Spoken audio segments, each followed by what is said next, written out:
Innal hamdalillah nahmaduhu wa nasta'inuhu wa nastaghfiruh wa na'udzu billahi min syururi anfusina wa min sayyiati a'malina. May yahdihillahu fawal muhtadi wa may yudlil falan tajida lahu waliyyan mursyida.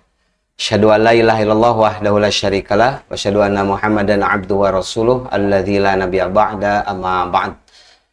Ikhwati iman rahimakumullah, alhamdulillah di kesempatan kita kali ini masih berbicara tentang seputar haji, yang acara podcast ini disponsori oleh Persis Jabar dan Risalah TV.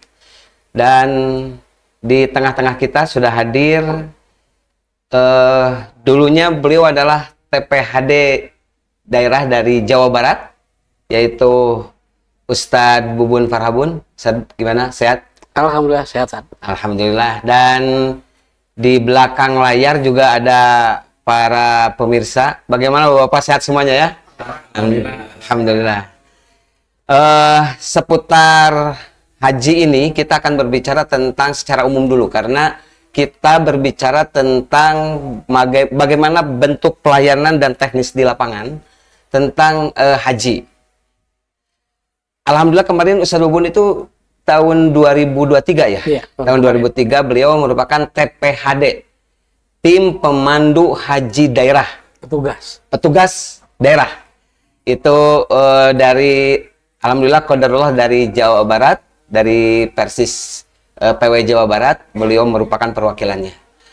Baik, untuk menghangatkan suasana Ustadz Bubun, bagaimana sih gambaran secara umum tugas dari TPHD itu, Ustadz Bubun? Maka silakan. Ya. Bismillahirrahmanirrahim. Jadi yang namanya petugas haji itu bagian dari petugas kloter. Jadi petugas kloter itu ada ketua kloter, kemudian ada pembimbing ibadah kloter, kemudian ada petugas kesehatan di kloter. Nah, itu di bawah Kemenag Pusat gitu ya. Kemudian ada petugas haji daerah. Nah, petugas haji daerah itu ada petugas kesehatannya, ada petugas ibadahnya, kemudian ada pelayanan umum. Nah, ada 3.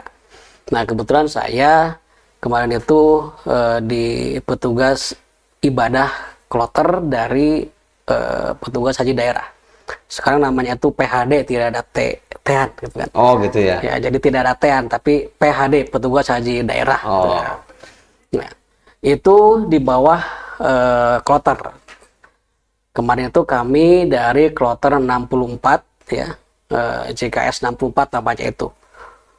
Nah, tugas dari petugas kloter itu melayani dan melindungi. Jadi ya, ada 2, melayani dan melindungi jamaah ya, kloter. Kebetulan satu kloter itu kemarin kami itu termasuk kloter yang gemuk, itu ada 470 jamaah haji dari beberapa KBIH dan juga ada yang mandiri. Jadi ada petugas ada jamaah haji yang mandiri yang memang tidak masuk ke KBIH. Jadi mereka itu haji mandiri. Kemudian ya uniknya haji mandiri itu mereka itu tidak ada manasik haji dari KPIH, tapi manasik haji dari Kemenag itu. Nah, makanya di sini petugas kloter itu tugasnya itu tadi melayani, kemudian melindungi para jamaah. Melayani apa? Melayani segalanya. Baik itu dari segi ibadahnya, dari kesehatannya, dari hal-hal yang memang tek-tek bengek gitu, itu harus dilayani oleh petugas kloter. Nah itu. Kemudian melindungi apa? Melindungi jamaah haji, terutama melindungi kesehatannya, melindungi ibadahnya juga. Bagaimana agar ibadah kloter itu, jamaah kloter itu betul-betul ibadah yang memang sesuai dengan aturan Allah juga Rasulnya. Itu tugasnya itu 2. Jadi melayani dan juga melindungi jamaah gitu. Baik Ustadz Bubun, kalau Ustadz Bubun kan berarti bukan hanya melihat KBIH Persis saja, berarti secara umum dilihat ya, secara umum. Itu bagaimana melihat KBH Persis secara teknis di lapangan? Ini kapasitasnya Ustaz Bubun sebagai pengawas ya? Ya. Itu di lapangan seperti apa? Ya, kebetulan kami itu saya itu tidak di kloter kami itu tidak ada KBH Persisnya lah. Jadi tidak ada KBH Persis kebetulan ya. Cuman kebetulan KBH Persis itu satu hotel dengan kami itu ya. Kami itu KBH-nya itu KBH Salman, kemudian Magdis ya. Kemudian ada yang dari Cianjur ya, KBH apa saya lupa lagi, Miftahul Huda. Kemudian ada Al Burdah dari Kabupaten Bandung ya. Dan juga yang banyak juga mandiri, itu hampir satu rombongan mandiri itu, dua rombongan mandiri itu kemarin itu. Nah, jadi sebetulnya ya, KBH yang memang sudah biasa seperti Persis, Magdis, Salman, kemudian DT dan sebagainya, mereka sudah ada pakemnya tertentu yang memang berbeda-beda kan. Antara Persis akan beda dengan Salman, dengan Magdis dalam hal pakem tertentu lah. Ada aturan-aturan tertentu yang memang aturan yang berbeda antara satu KBH dengan KBH yang lain gitu ya. Baik itu dalam hal pelayanannya ke jamaah ataupun dalam hal ibadah yang memang berbeda-beda. Itu berbeda-beda. Sehingga ketika di lapangan misalkan begini, KBH anu dengan KBH anu, yang ini matarwiyah, yang ini tidak kan, itu harus harus dilayani oleh petugas haji. Contoh beginilah, misalkan saya perwakilan Persis, ketika di kloter, saya petugas kloter yang tentu harus melayani semua yang ada ya. Misalkan yang tarawiyah kita layani, fasilitasi, kemudian yang tidak tarawiyah pun sama. Nah ini jadi secara umum kalau saya lihat KBH Persis memang dalam pelaksanaannya juga ya secara umum baik gitulah, tidak ada permasalahan ya. Dan memang ya kalau saya lihat dari segi ibadah pun memang kita tahu kan Persis memang dalam hal ibadah memang apik gitunya, apik ya. Jadi apik, teratur dan juga tidak seperti yang lain lah, itulah itu aja. Baik Ustaz Bubun, ini mungkin poin pentingnya bagaimana sih bentuk koordinasinya antara Karu misalkan taruhlah di Persis dengan petugas TPD pengawas daerah dari sisi pengawasan, dalam sisi kesehatan, kemudian dalam sisi ibadahnya. Itu bentuk koordinasinya itu seperti apa? Ya. Jadi ketika kita sudah di kloter, itu kita satu keluarga. Jadi petugas kloter itu, jadi ketika kita dalam satu kloter, contoh misalkan nanti bapak-bapak di sini nanti kloter berapa misalkan ya, itu sudah satu keluarga. Dalam artian ketika satu keluarga itu satu komando, ketua kloter sebagai amirnya, amir hajnya gitulah, dalam lingkup yang sangat kecil.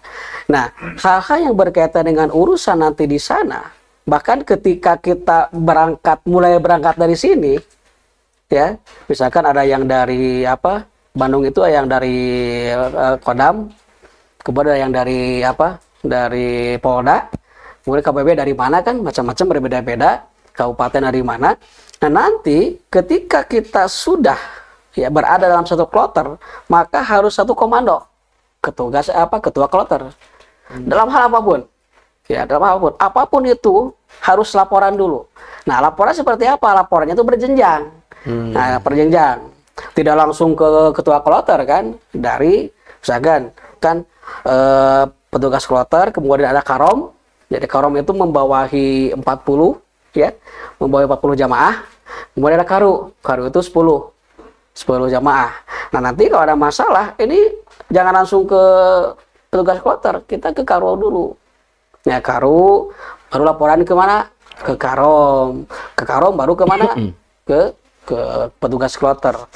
Petugas kloter itu kalau zaman saya kembali itu 8 orang semuanya itu. Nah, jadi koordinasi seperti itu.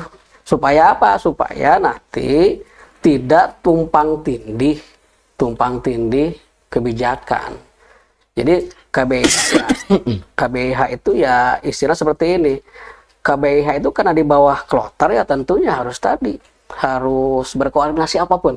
Karena nanti terjadi apapun, misalkan beginilah, ada jamaah KBIH hilang. Nah, nanti itu kan dikasih gelang ya, kasih gelangnya. Di gelang itu kan ada apa nomor kita, nomor porsi kita. Kemudian kita lihat di aplikasi Haji Pintar itu kan, nanti akan kelihatan siapa dia itu, kloter berapa, bahkan nomor petugas kloternya, ketua kloternya itu ada. Kalau hilang, menghubungi siapa? Menghubunginya pasti ketua kloter, karena yang ada di situ itu petugas kloter, ketua kloter. Tidak yang lain, karu-karom tidak ada.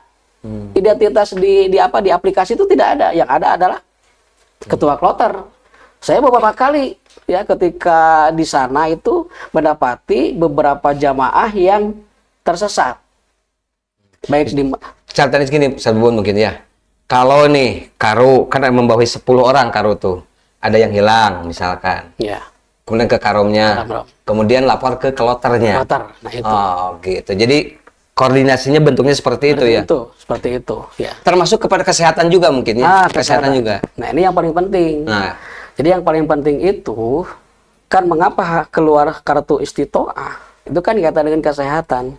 Jadi Bapak misalkan puntennya, Bapak punten ya bisul misalkannya atau napi naon misalkannya aya kan catatan ada itu. Nanti ketika Bapak misalkan sudah ada catatannya, secara otomatis petugas kloter itu, petugas kesehatan itu akan mengetahui kondisi Bapak seperti apa, kondisi Ibu seperti apa. Misalkan puntennya, Bapak misalkan harus pakai insulin, maaf ya. Itu petugas kesehatan tahu, Pak. Jam berapa harus ke insulinnya, dan itu akan berkunjung ke kamar masing-masing, akan disuntik. Nah, jadi kalau ada keluhan apapun itu ke petugas kloter, insya Allah nanti akan dilayani lah. Nah, ini termasuk kepada ibadah juga ya nanti. Seandainya nanti nih pemirsa nih, ini persis misalkan ya, kemudian tidak tarwiyah nih, langsung ke Arafah. Teknis di lapangan apakah bisa koordinasi ke Mina dulu atau bentuknya seperti apa nanti di lapangan? Ya, kalau persis itu kan tarwiyah ya. Nanti koordinasi dengan petugas kloter. Jadi petugas kloter itu memang di roadmap Kemenag itu tarwiyah itu di luar Kemenag gitu ya.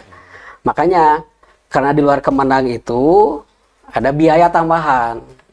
Nah, walaupun itu di luar Kemenag, tetapi petugas kloter harus memfasilitasi, harus mengawal, bahkan saya mengawal jamaah persis yang mau tarwiyah, padahal bukan kloter saya itu, tapi berangkatnya dari hotel saya, di depan hotel saya, karena saya tahu itu dari persis gitu kan ya, makanya saya kawal sampai berangkat, maksudnya bagaimana sampai si bis itu berangkat dari hotel gitu. Jadi pemirsa, Bapak yang karom itu koordinasi dengan kloter nanti teknis di lapangan untuk tarwiyah ya.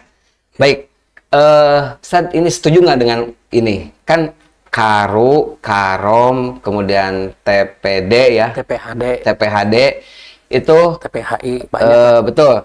Artinya mereka itu ibadahnya itu bukan mahdoh dalam arti tanda kutip, tapi melayani. Jadi sempurnanya itu adalah melayani. Setuju nggak Ustaz dengan kita itu? Setuju.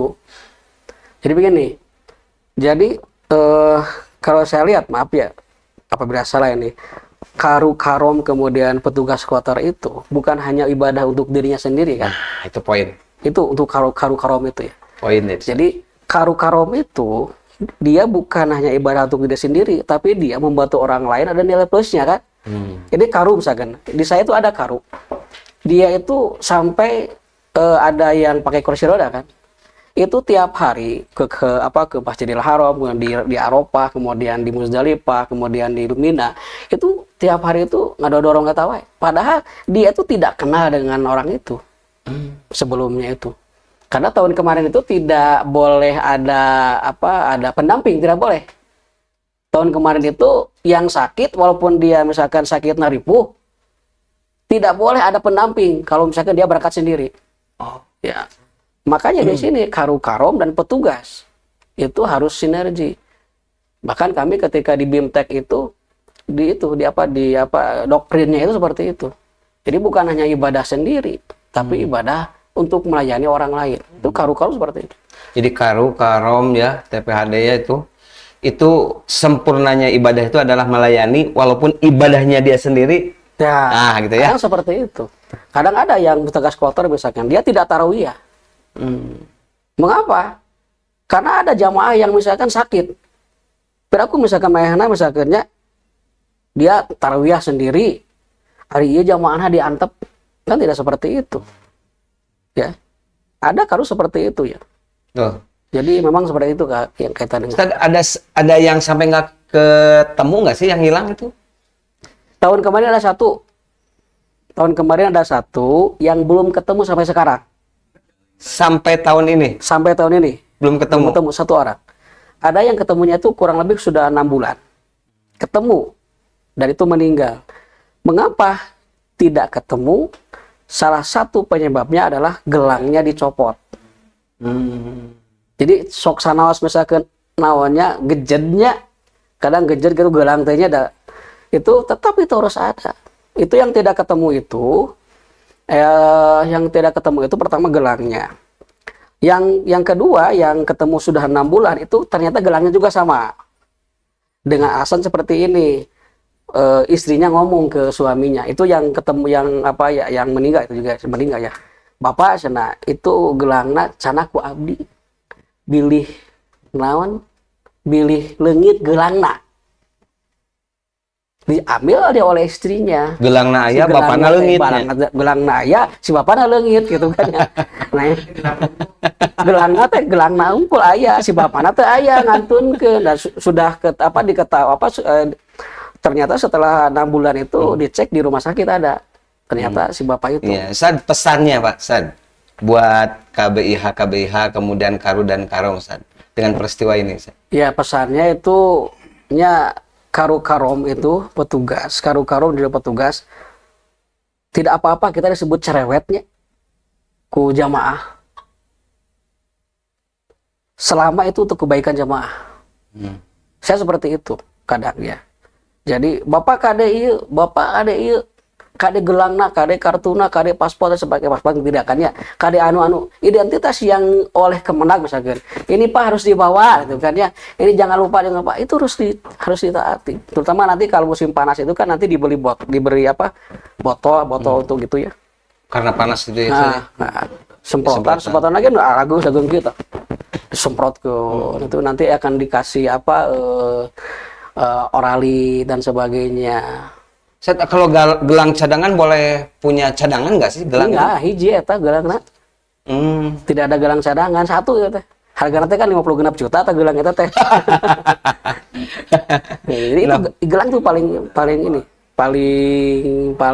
paling krusial. Gelang haji itu paling krusial ya. Atau mungkin Ustaz nanti ID-nya yang pakai ID card itu jemaah. Ya, apakah ini harus ada ya? Ini membantu juga ya selain gelang ya? Ya, kalau ID yang nanti kan isi toah kartu misalkan dikasih itu ya. Kalau misalkan sedang umroh ataupun sedang lebih baik jangan digantungkan, Pak. Identitas seperti itu. Lebih baik gitu ya dimasukkan ke tas haji itu. Karena beberapa kejadian kartu Josah itu dipakai. Ya. Itu banyak yang hilang. Lebih baik masukin ke tas yang kecil itu ya. Tas paspor. Nanti kalau misalkan sakit sebagainya baru diserahkan. Itu kejadian seperti itu. Ya. Jangan hilang pokoknya jangan hilang ketika kita ke mana itu ID itu termasuk gelang itu. Karena kan cuman Indonesia yang pakai gelang itu. Yang lain mah kan ada yang pakai apa itu kan ya. Indonesia kan yang pakai gelang itu. Itu sangat penting sekali itu ya. Sangat penting sekali karena ketika tadi identitas kita itu termasuk di dalamnya itu kesehatan kita itu ada di sana. Identitas yang dari gelang itu kan. Kembali ke pelayanan tadi Ustaz, poin pentingnya itu adalah koordinasi saja. Iya, koordinasi. Koordinasi. Jadi bapak-bapak yang hadir di sini nih, yang misalkan Karu-Karom, koordinasi sangat penting, komunikasi juga sangat penting sekali. Baik Ustadz, ini kita berbicara tentang teknisnya Ustadz. Dengan banyak kepadatan, krodit, kemudian kalau ke Musdalifah hanya lewat saja, mungkin langsung ke Mina. Itu di lapangan seperti apa sih sebetulnya sampai seperti itu? Iya, jadi kan gini, ketika banyak orang, itu kan hampir jutaan ya. Ketika jutaan yang hadir, itu kan pasti permasalahan itu kan pasti ada. Nah, makanya di sini perlu koordinasinya antara Karu-Karom dengan petugas seperti itu. Contoh misalnya begini lah, ketika kita tawaf kudum, ya, tawaf kudum itu kan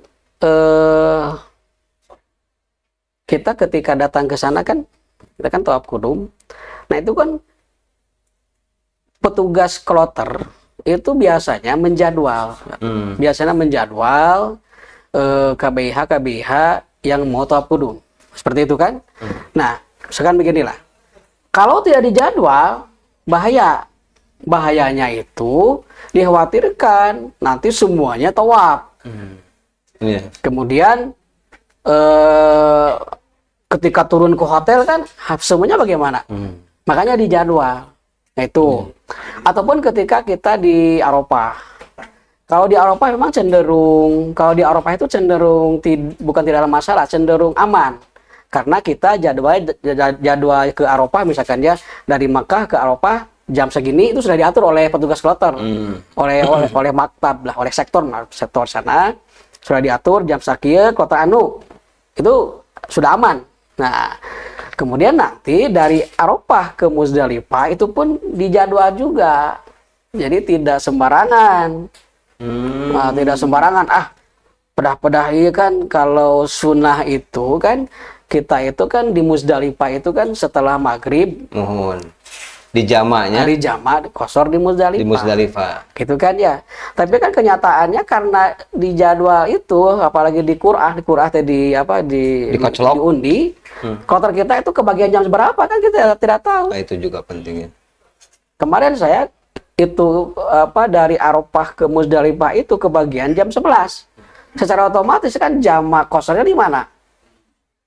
Jamak kosornya di Arafah. Sunnah Rasul di mana? Di Musdalifah. Di Musdalifah. Nah, kan seperti itu terjadi. Jadi idealnya seperti itu, kenyataannya tidak seperti itu. Sekarang tadi teknisnya saya di Musdalifah hanya lewat gitu ya. Ya. Sekarang di Musdalifah nggak bisa keluar. Nah ini. Jadi kejadian tahun kemarin. Sunnah Rasul kan, Rasul itu ba'da subuh kemana? Ke Mina. Nah, karena memang jumlah jamaah yang banyak, kemudian kendaraannya yang juga mungkin terbatas, akhirnya tidak pada subuh. Pada subuh kita keluar, yang lain pun sama. Kemudian bus itu kan terbatas.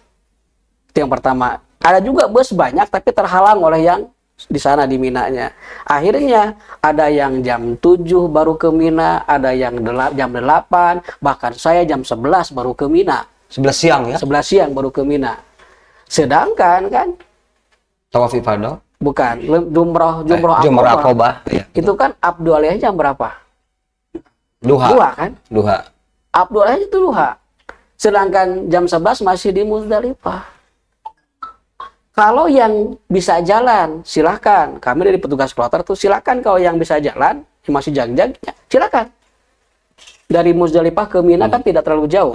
Itu. Kalau dari Arafah ke Musdalifah kan jauh. 10 km. Dari Musdalifah ke Mina kan itu agak dekat, silakan. Kalau mau mengambil Abdullah yang itu silakan pergi, silakan Bapak berangkat. Tapi masalahnya ini yang sudah lansia. Itu kan masalahnya, masih banyak yang lansia yang pakai kursi roda, mereka tidak bisa seperti itu. Akhirnya petugas kloter bekerja sama dengan Karu-Karom, gitu kan ya. Karu-Karom sinergi, bagaimana ini? Biasanya gimana, Sad? Nah, biasanya itu yang lansia dikumpulkan dulu. Yang kuat, misalkan silakan jalan. Yang kuat silakan jalan ke sana. Ini yang tidak kuat bagaimana? Karu-karom dikumpulkan, kemudian KBIH dikumpulkan, seperti apa ini? Nah, akhirnya dikumpulkan, kemudian sepakat saja kita menunggu bis yang datang saja, yang apa, yang tidak kuat lah kan gitu. Nah, kemudian begini, yang harus perhatikan juga, nanti di Eropa itu kita diberi teng-tengan berupa air, makanan dan sebagainya. Untuk apa? Untuk mabit di Mina. Karena bukan di Mina, mabit di Musdalifah. Karena di Musdalifah tidak disediakan makanan. Nah, kasus kemarin si teng-tengan itu ada beratnya itunya, ada kayak sih nama di Mina tuh hanya mabit saja sebentar. Musdalifah. Di Musdalifah itu hanya sebentar. Tidak lama, akhirnya si teng-tengan itu disimpan di di Eropa. Nah, takutnya kasus, maaf ya, bukan berarti kita mendahului takdir, takutnya kasus seperti kemarin si teng-tengan itu dibawa. Karena ketika di Musdalifah itu, pertama di Musdalifah itu kan tidak ada seperti di Eropa, ada pohon-pohon, ada tenda. Di Musdalifah itu kosongnya lapang. Kemudian tidak ada tempat untuk berteduh, masalahnya itu.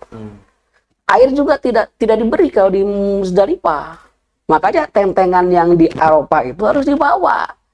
Supaya apa? Nanti ketika terjadi seperti itu tahun kemarin, kekurangan air, makanan, bahkan banyak yang pingsan dan sebagainya, kekurangan air.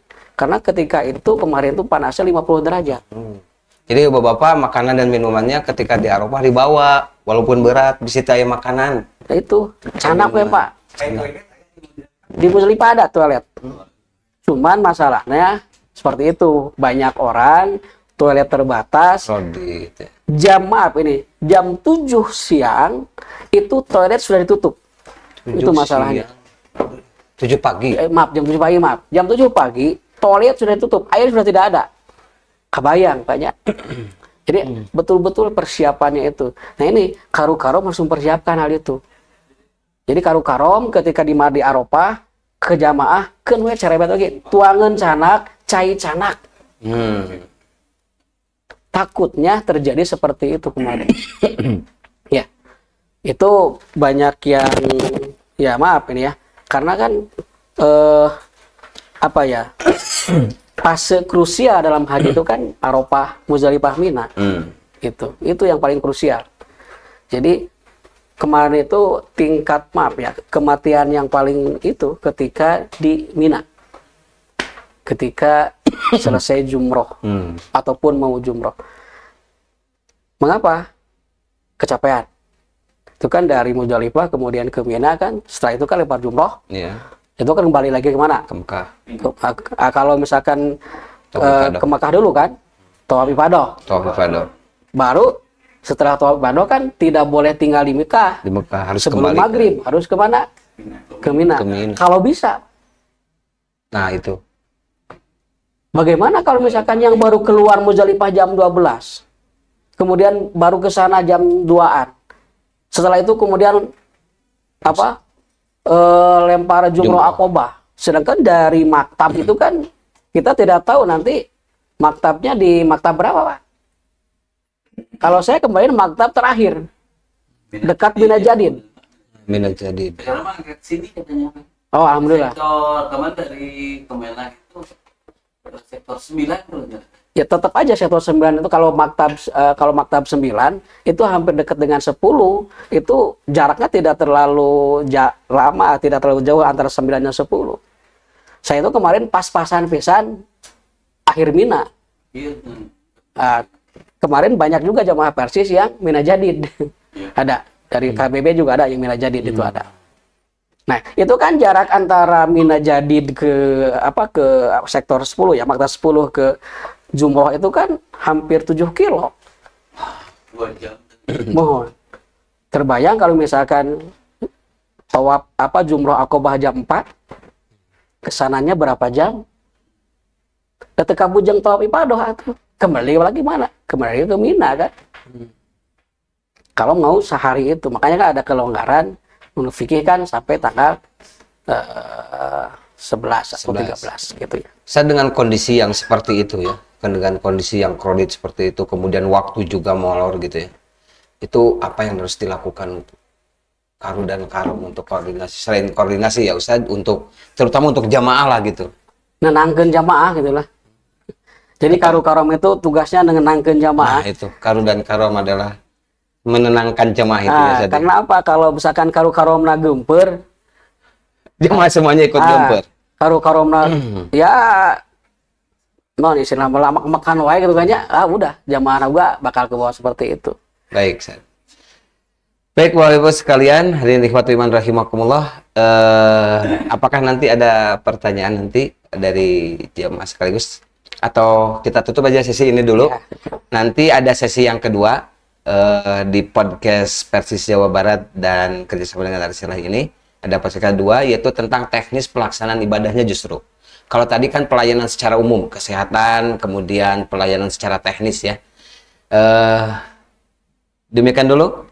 Mudah-mudahan ada manfaatnya. Amin. Dan ada satu poin yang sangat penting, dua malahan. Pertama adalah bahwa sempurnanya ibadah sebenarnya bentuk pelayanan dalam hal ini karu dan karom adalah pelayanan yang sempurna.